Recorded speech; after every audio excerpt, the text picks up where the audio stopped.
नमस्कार, संवाद live TV मध्ये आपले स्वागत। राज्यभरातील महत्त्वाच्या बातम्यांचा वेगवान आढावा घेऊयात संवाद सुपरफास्ट। बातमी आहे अपघाताची। चांदवड तालुक्यातील कोकणखेडे फाट्याजवळ चांदवड मनमाड रोडवर रानमळा शिवारात दुचाकी आणि कंटेनरमध्ये काल भीषण अपघात झालाय। या अपघातात आई वडिलांसह मुलाचा दुर्दैवी मृत्यू झालाय। कंटेनर हा मनमाडकडून भरधाव वेगात चांदवडच्या दिशेने येत असताना हा अपघात झालाय। यामध्ये 42 वर्षीय ज्ञानेश्वर हरिभाऊ सोनवणे, त्यांच्या पत्नी आशाबाई सोनवणे आणि 5 वर्षाचा मुलगा गौरव सोनवणे तिघही मृत झालेत। दरम्यान अपघातानंतर कंटेनर चालक फरार झालाय। याबाबतचा अधिकचा तपास चांदवड पोलीस करत आहेत।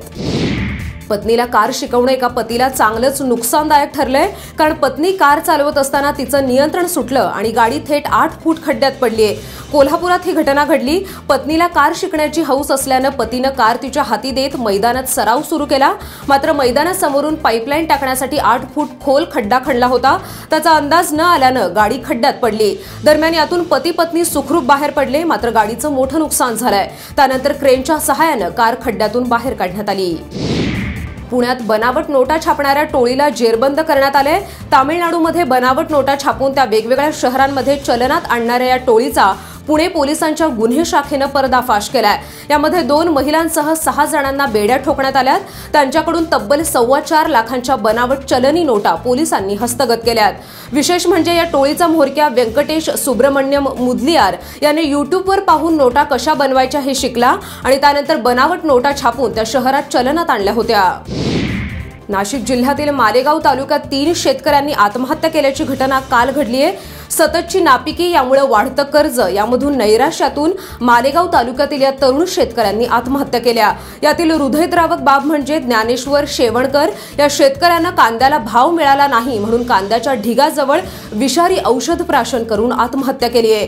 मालेगाव तालुक्यात दुष्काळी परिस्थिती भीषण असल्यानं वरून पिकाला भाव नसल्यानं वसंत बंकट पाटील आणि चेतन केदा बच्छाव या शेतकऱ्यांनी आत्महत्या केली आहे। 3 तरुण शेतकऱ्यांच्या आत्महत्यांमुळे मालेगावमध्ये मोठी खळबळ उडाली आहे। वैजापूर शहरात कत्तलखान्यावर पोलिसांनी कारवाई केली आहे। यामध्ये 6 टन गोमांस जप्त करून 28 जिवंत जनावर पोलिसांनी ताब्यात घेतली आहेत। गुरुवारी मध्यरात्री शहरातील भरतनगर येथील नागरी वसाहतीत एका वाड्यात अवैध कत्तलखाना सुरू असल्याची माहिती वैजापूर पोलिसांना मिळाली होती आणि त्यानुसार शिताफीनं पोलिसांनी ही कारवाई केली आहे। या प्रकरणी 3 जणांविरुद्ध गुन्हा दाखल करून यातील एका आरोपीला अटक करण्यात आली आहे, तर फरार 2 आरोपींचा शोध सुरू आहे। शिरूर शहरातील वाहतूक कोंडीबाबत काल महाराष्ट्र नवनिर्माण सेनेनं नगरपालिका, पोलीस स्टेशन आणि तहसील कार्यालयात निवेदन दिलंय। शिरूर शहरात दिवसेंदिवस वाढत असणाऱ्या वाहतूक कोंडीबाबत मनसे आक्रमक झाली आहे। शहरात होणारी वाहतूक कोंडी, पार्किंगची कुठलीही सुविधा नाही, शहराला कुठलीही शिस्त नसल्याचं चित्र दिसून येतंय असं सांगत मनसेनं हे निवेदन दिलंय। दरम्यान लवकरात लवकर हे प्रश्न मार्गी लावा, अन्यथा मनसे स्टाईलनं आंदोलन करण्याचा इशाराही यावेळी देण्यात आला आहे। अहमदनगरमधील कोपरगाव तालुक्यातील येसगाव जवळ काल सायंकाळी मोठा अपघात झालाय। एसटी बस आणि डस्टर या 4 चाकीमध्ये हा अपघात झाला।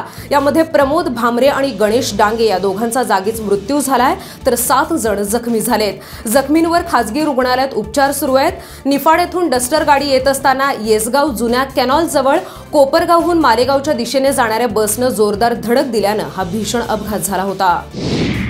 आत्महत्येस प्रवृत्त केल्याप्रकरणी औरंगाबादेत एका भाजप नेत्यावर गुन्हा दाखल करण्यात आलाय। भाजपा नेते आणि लोकविकास सहकारी बँकेचे संस्थापक JK उर्फ जगन्नाथ खंडेराव जाधव यांच्या विरोधात हा गुन्हा दाखल करण्यात आलाय। नोकरीसाठी पैसे भरून ही नोकरी मिळत नसल्यानं कृष्णा उर्फ किशोर रतन चिलघर या तरुणानं आत्महत्या केली। आत्महत्येपूर्वी लिहून ठेवलेल्या चिठ्ठीत त्याने पैसे भरले पण नोकरी मिळत नाही। यामध्ये JK जाधव आणि विक्रांत जाधव या पितापुत्रांनी फसवणूक केल्याचं म्हटलंय आणि या चिठ्ठीच्या आधारे पोलिसांनी हा गुन्हा दाखल केला आहे। नवीन घडामोडी जाणून घेण्यासाठी पाहत रहा संवाद लाईव्ह टीव्ही। धन्यवाद। राज्यभरात झपाट्याने विस्तारत असलेल्या संवाद लाईव्ह टीव्हीसाठी पूर्ण वेळ प्रतिनिधी नेमणे आहे।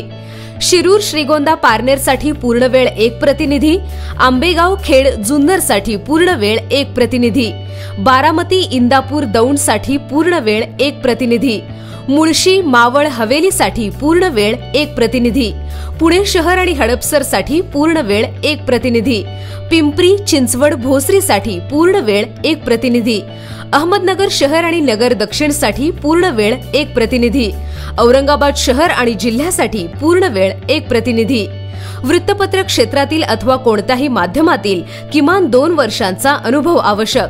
स्वतःचा कॅमेरा आणि दुचाकी असावी. आपल्या भागातील राजकीय, सामाजिक आणि परिसराचं संपूर्ण ज्ञान आवश्यक.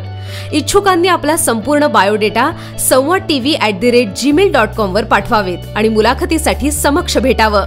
अधिक माहितीसाठी 96 65 992 992 या क्रमांकावर आजच संपर्क करा.